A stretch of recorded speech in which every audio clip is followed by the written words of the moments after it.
이번 시간에는 정보, 다른 말로는 데이터의 크기에 대한 이 수업을 시작하도록 하겠는데요. 이 수업은 여러분의 인터넷 사용 요금을 절약하는 방법에 대한 수업입니다. 그래서 만약에 여러분이 이미 무제한 요금제 같은 걸 사용하고 계시다면 우리 수업을 볼 필요는 없어요. 하지만 대부분의 경우에는 무제한 요금제가 고가이기 때문에 저희 수업을 좀 볼 필요가 있어요. 자, 여러분이 인터넷을 사용한다라는 것은 두 가지 방법이 있습니다. 첫 번째는 집에 있는 공유기 또는 카페에 설치되어 있는 공유기, 그러한 것에 와이파이로 연결해서 인터넷을 사용하는 거예요. 그것은 우리 이전 수업에서 살펴봤던 내용입니다.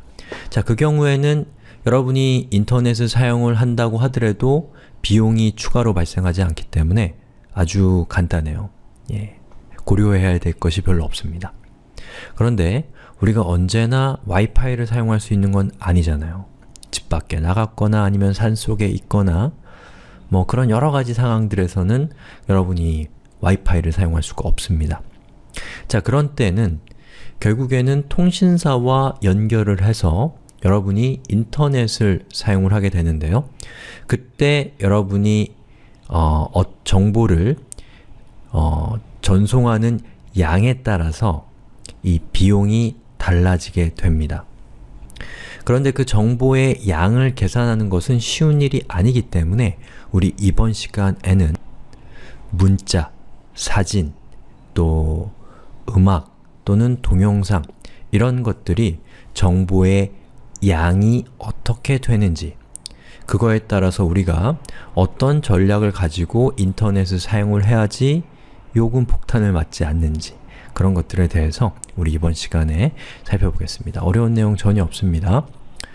자, 우선 여러분이 문자를 이용한다 라고 하면 어떤 거냐면, 예를 들어서 오른쪽에 있는 화면을 보시면 여러분이 메신저, 카카오톡이나 밴드나 라인 이런 것들이 이제 메신저라고 하는 건데요.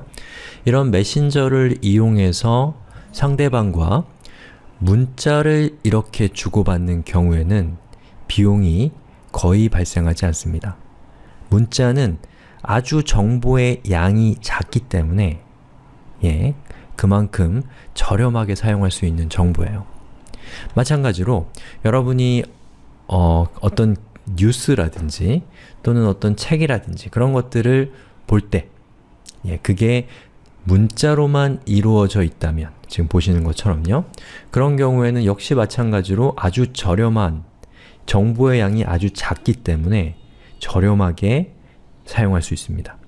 그래서 안심하고 사용할 수 있는 정보는 문자로만 이루어져 있는 정보라는 거 일단 기억하시면 되겠고요. 그 다음에 사진은 문자보다는 훨씬 용량이 커져요. 그래서 오른쪽에 보시는 것처럼 여러분이 통신사와 연결되어 있는 상태에서 이렇게 사진을 무심코 받다가는 전화요금이 좀 많이 청구될 가능성이 조금 있습니다. 사진 같은 경우에는. 또는 다른 사람과 이런 카카오톡 같은 걸로 그림을 주고받는 경우에도 마찬가지로 사진을 주고받는 것이기 때문에 문자에 비해서는 더 많은 비용이 발생할 수 있다는 거예요. 그 다음에 이 그림보다 또 사진보다 좀 더 많은 정보량을 주고받는 그런 데이터는 뭐냐면 음악 또는 이런 보이스톡 이런 것들입니다. 이것들은 사진보다도 일반적으로 더 많은 정보량을 가지고 있기 때문에 좀 더 비싸다고 할 수가 있어요. 자, 그리고 가장 많은 정보량을 가지고 있는 것은 바로 동영상입니다. 또는 화상통화 역시도 일종의 이 동영상이라고 할 수가 있기 때문에 이 화상통화도 정보량이 많다고 할 수가 있어요. 자, 그래서 지금까지 제가 말씀드린 것들을 종합해보면, 자, 우리가 스마트폰을 쓴다고 하면 이런 정보들을 사용을 하게 됩니다. 문자나 음악이나 사진이나 동영상. 자, 그런데 이것들을 이 정보의 크기에 따라서 이렇게 배치를 해보면 보시는 것처럼 제일 왼쪽에는 문자가 오고요. 제일 오른쪽에는 동영상이 오게 됩니다. 또는 영화일 수도 있고요. 화상 전화일 수도 있습니다. 그래서 제가 지금 단계에서 여러분들에게 말씀드리고 싶은 것은 이런 거예요. 여러분이 통신사에 연결해서 인터넷을 사용하는 경우에 문자 정보를 주고받는다 라고 한다면 안전해요. 걱정하지 마시고 안심하고 사용하셔도 요금 폭탄을 맞을 가능성은 거의 없다고 보시면 됩니다. 반면에 동영상, 그것도 고화질로 된 동영상이나 뭐 1시간이 넘는 영화 또는 뭐 몇 시간 동안 누군가와 화상으로 여러분이 통화를 한다. 그런 경우에는 웬만하면 요금 폭탄을 맞을 겁니다.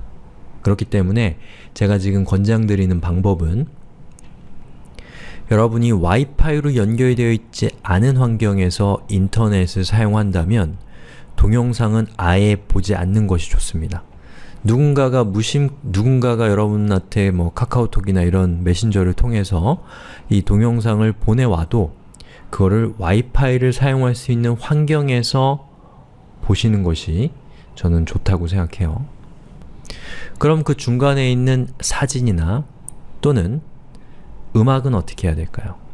그거는 얘들을 쓴다고 해서 사진을 보고 음악을 듣는다고 해서 꼭 요금 폭탄을 맞는 것은 아니기 때문에 가급적이면 이것들도 와이파이가 있는 환경에서 사용을 하시되 적당한 양들, 적당한 양에서는 적당하다는 표현밖에 쓸 수는 없네요. 지금 단계에서는 사용하셔도 크게 문제가 생기지는 않을 겁니다.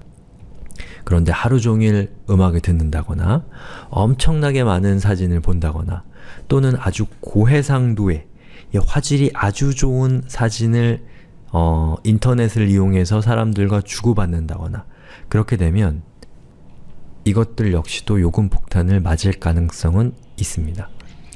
자, 이렇게 해서 제가 이 각각의 이 정보의 성격에 따라서 그 정보량이 어떻게 되는지 또 정보량에 따른 비용이 어떻게 발생하는지에 대해서 전체적인 얘기를 했어요. 근데 사실 이 정도의 감각만 가지고 있어도 여러분들이 안심하고 인터넷을 사용하실 수는 있을 거예요. 하지만 좀 더 정확한 정보의 양을 알고 싶다면 이 정보들의 어떤 크기를 의미하는 숫자를 이해하실 필요가 있습니다. 왜 우리 보면은 길이는 미터, 센티미터 이런 거 있고 무게는 그램, 킬로그램, 톤 이런 거 있잖아요. 이 정보도 그 정보의 크기에 따라 이런 단위들이 있습니다. 그 단위를 알면 여러분들이 훨씬 더 정확하게 자신이 인터넷을 사용하는 양이라든지 이런 것들을 이해할 수가 있게 됩니다. 그래서 우리 후속 수업에서는 이러한 정보의 크기를 나타내는 단위에 대해서 알아보도록 하겠습니다.